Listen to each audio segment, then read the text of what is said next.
Bonjour, je m'appelle Aline Sueur, ingénieure d'affaires au sein de l'équipe Visual Planning, logiciel collaboratif de gestion des ressources et des activités.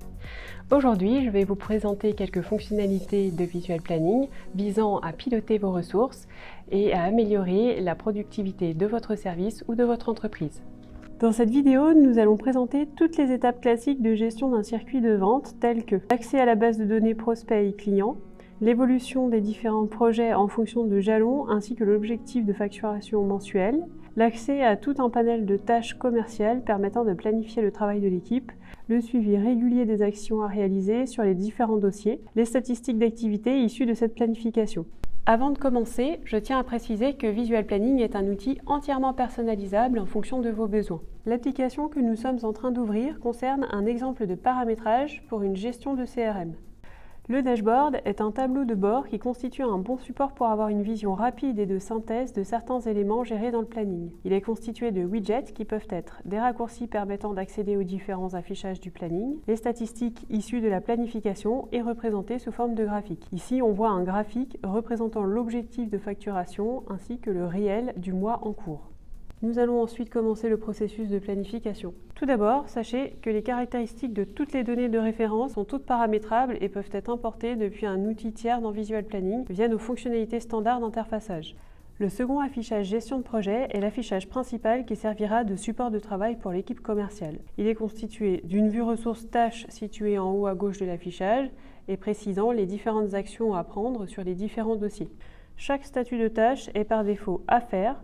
Une couleur est attribuée à chaque statut qui correspond à l'étape d'avancement du projet, à faire, en cours, réalisé ou urgent. Une vue ressources intitulée Prospect client est également présente dans cet affichage. Il est possible de cocher une case du type booléen afin d'indiquer si le prospect client est toujours actif ou inactif, ce qui permettra de ne voir sur la vue que les contacts actifs via un filtre. On peut procéder de même pour les projets. Une vue planning projet située sur la partie centrale de l'affichage. Sur cette vue, nous avons une vision de l'ensemble des projets en cours. La couleur des lignes des projets correspond à la catégorie de contact. En bleu, les prospects et en vert, les clients. Nous pouvons voir ici les tâches planifiées pour chaque projet. Nous avons appliqué sur cette vue planning un filtre qui n'affiche que le projet du client ou du prospect que l'on sélectionne sur la vue ressources prospect client positionné juste au-dessus. On peut voir également un second onglet représentant une vue Gantt des projets, ainsi qu'un troisième onglet représentant une vue planning transposée axée sur les clients et les prospects. Cela met en évidence l'une des fonctionnalités essentielles de Visual Planning consistant à présenter l'information sous différents axes de visualisation.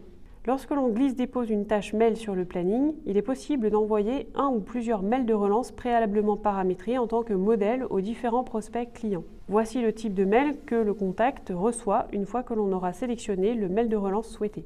De plus, s'il ne peut pas se connecter sur Visual Planning, chaque ingénieur d'affaires a la possibilité de voir ses tâches à affecter sur la période choisie, jour, semaine, mois, via son agenda de messagerie grâce à la fonctionnalité ICAL, Interface Web Agenda de Visual Planning.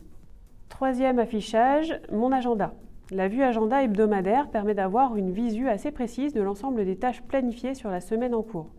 Dans le premier onglet, en bas de l'affichage, une vue Kanban reprend les différents états de l'ensemble des tâches planifiées. Celui-ci les présente non plus dans un planning ou dans une liste, mais dans un tableau réparti par statut. Un workflow peut être activé afin que les étapes suivent un certain ordre prédéfini en amont. L'avancée d'une tâche dans ce workflow se fera par simple glisser-déposer. En bleu, à faire, en jaune, en cours, en rouge, urgent, en vert, réalisé.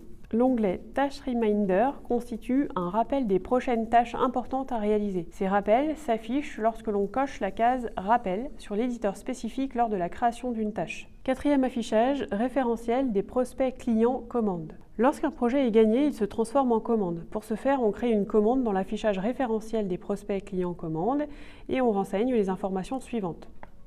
Le client, le projet, le numéro de commande, la date de commande, le montant commandé. Dans ce contexte, un client peut donner lieu à plusieurs projets et plusieurs commandes. Une fois cette action effectuée, on retrouve la commande dans l'affichage Gestion des commandes. Cet affichage sert à la fois au service ADV qui traite les commandes reçues qu'au chargé d'affaires.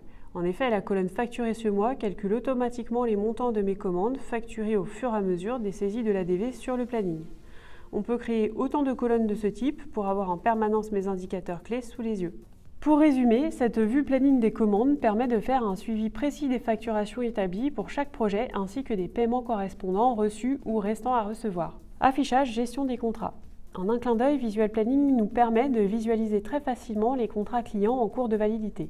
De cette façon, il est possible d'effectuer un suivi des contrats clients et d'anticiper ceux qui vont arriver à échéance prochainement. Cela peut se faire visuellement ou en appliquant un filtre d'événements dédié. Cela se traduit ici dans la liste d'événements indiquant les contrats arrivant à échéance ce mois et précisant le nom du client ainsi que son numéro et les dates de début, fin du contrat. On peut facilement distinguer, grâce au code couleur, s'il s'agit d'un contrat de maintenance ou d'hébergement. Affichage, personnel, absence. En complément des différentes actions de suivi des contacts prospects clients, Visual Planning permet également de planifier les congés de l'équipe et d'y associer des statuts. Nous avons vu quelques outils d'indicateurs de planification. Parmi ces outils figure ci-dessous un plan de charge. Dans cet exemple, l'occupation globale de l'ensemble de l'équipe commerciale représente l'adéquation entre la charge de travail et la capacité de l'équipe jour par jour ou heure par heure.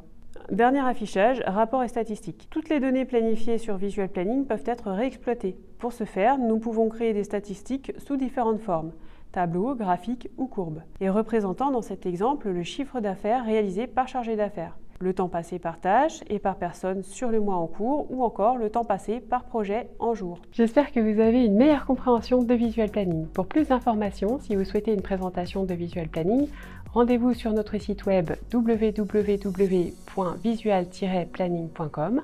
Enfin, rendez-vous sur nos réseaux sociaux et restez connectés à tout notre contenu lié à la gestion des ressources et à la planification.